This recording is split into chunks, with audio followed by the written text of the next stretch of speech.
Udah ini. Oke, baik. Assalamualaikum warahmatullahi wabarakatuh. Kami dari kelompok 2B akan mempresentasikan hasil diskusi kami mengenai pengembangan produk pangan fungsional dari pangan lokal singkong pada produk mooncake getuk. Dengan anggota Najwati S. Azahra dengan NPM 037, Putri Dwi Andita dengan NPM 039, saya sendiri Rono Hodijah dengan NPM 042, Gisha Amalia dengan NPM 049, Sarah Nur Akila dengan NPM 057, dan Sekar Syafila Sifa dengan NPM 058. Next. Baik, modifikasi produk pangan yang dimodifikasi adalah getuk. Nah, getuk ini akan dimodifikasi menjadi getuk mooncake atau mooncake getuk. Nah, alasan mengubah getuk menjadi mooncake getuk adalah untuk mengkreasi getuk menjadi bentuk lain. Nah, dan menambah cita rasa getuk dengan menambahkan pasta kacang hijau. Nah, mooncake pada dasarnya kan berbentuk bunga dan juga memiliki isian pasta kacang. Nah, maka produk getuk mooncake tetap menyesuaikan bentuk asli dari mooncake. Serta dalam satu produk getuk yang awalnya tinggi karbohidrat menjadi produk yang tinggi karbohidrat dengan tinggi lemak tak jenuh yang memiliki manfaat untuk kesehatan jantung. Nah, selain itu pasta kacang hijau itu juga disesuaikan dengan mengikuti bentuk asli mooncake. Nah, pada produk mooncake getuk, cita rasa getuknya ini tetap dipertahankan sekaligus menyesuaikan bentuk dan ciri khas dari mooncake asli. Selanjutnya akan dijelaskan oleh rekan saya.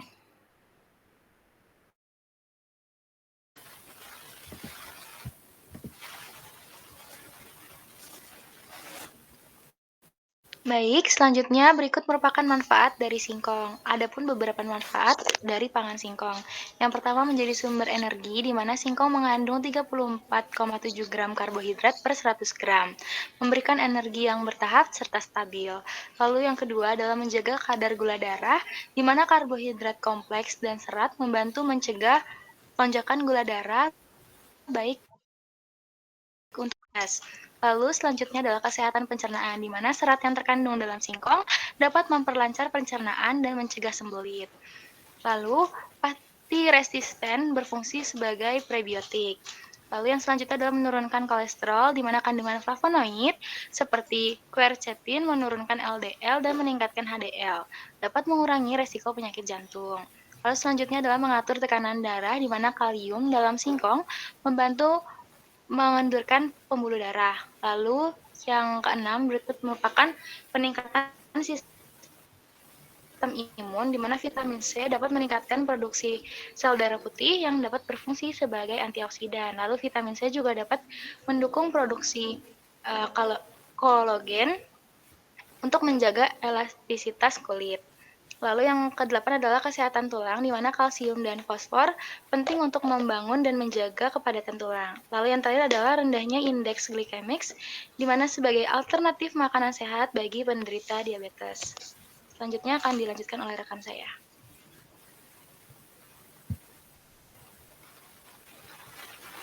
Baik, selanjutnya adalah kandungan senyawa bioaktif pada singkong.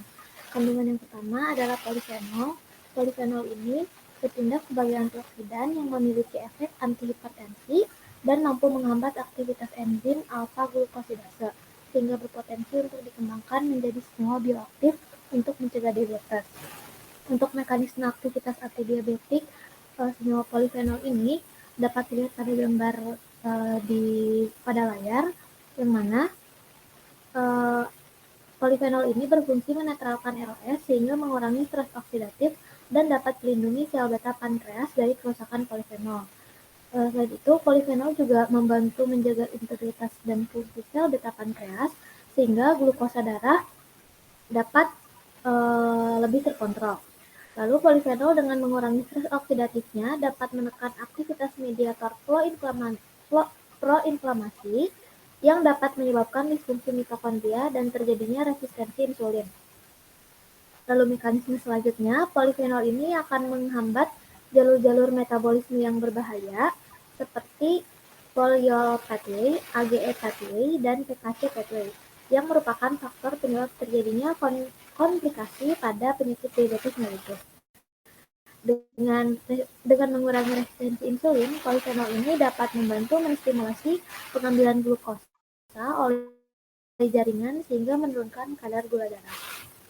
Lalu selanjutnya ada fenolik. Fenolik ini merupakan salah satu jenis dari senyawa polifenol, yang mana pada getuk ini singkongnya diolah dengan cara dikukus.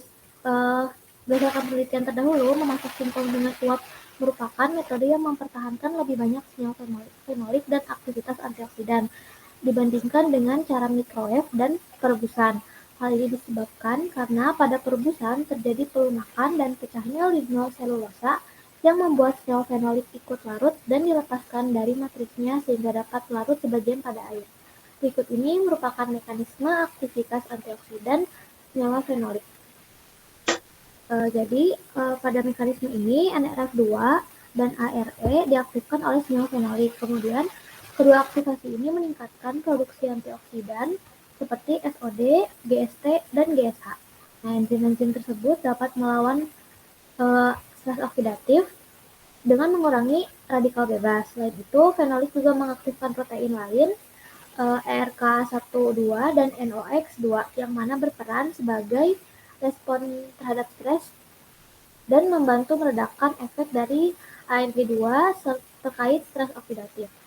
Lalu di sisi lain, AMP atau ATP ini dapat ditingkatkan oleh senyawa fenolik sehingga beberapa kombinasi jalur-jalur yang tadi disebutkan itu dapat menghasilkan efek antioksidan.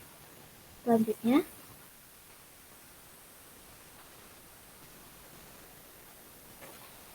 Baik, selanjutnya itu ada flavonoid. Flavonoid dan fenolik merupakan salah satu senyawa metabolit sekunder yang dihasilkan oleh tanaman yang memiliki banyak fungsi, salah satunya sebagai antioksidan. Pada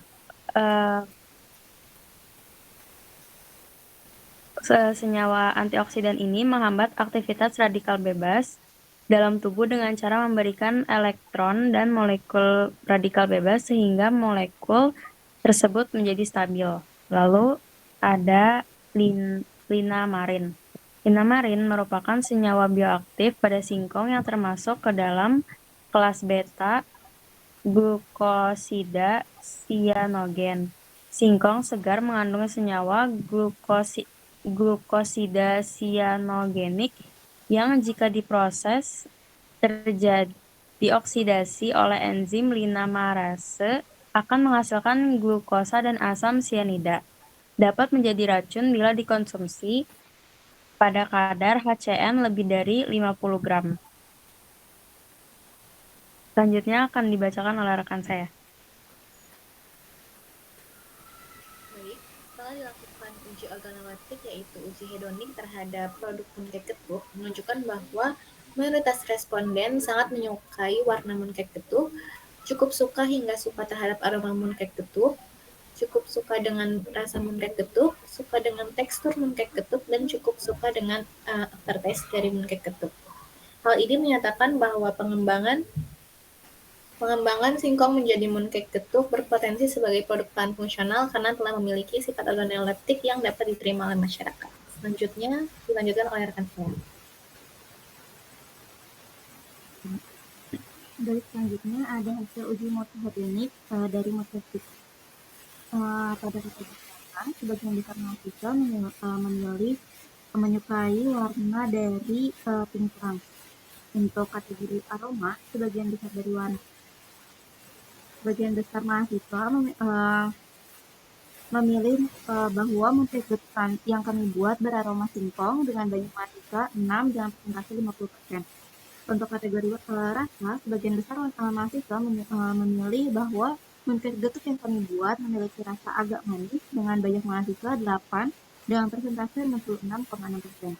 Untuk kategori tekstur, terdapat dua pemilihan. Yang pertama lembut dengan banyak mahasiswa 5 dengan persentase 41,6% dan sebanyak 4 mahasiswa memilih sangat lembut dengan persentase 33,3%. Terakhir, kategori aftertaste, sebagian besar mahasiswa memilih bahwa mooncake getuk yang kami buat memiliki rasa manis gurih dengan banyak mahasiswa 8 dengan persentase 66,6%. Selanjutnya akan dijelaskan oleh Angela.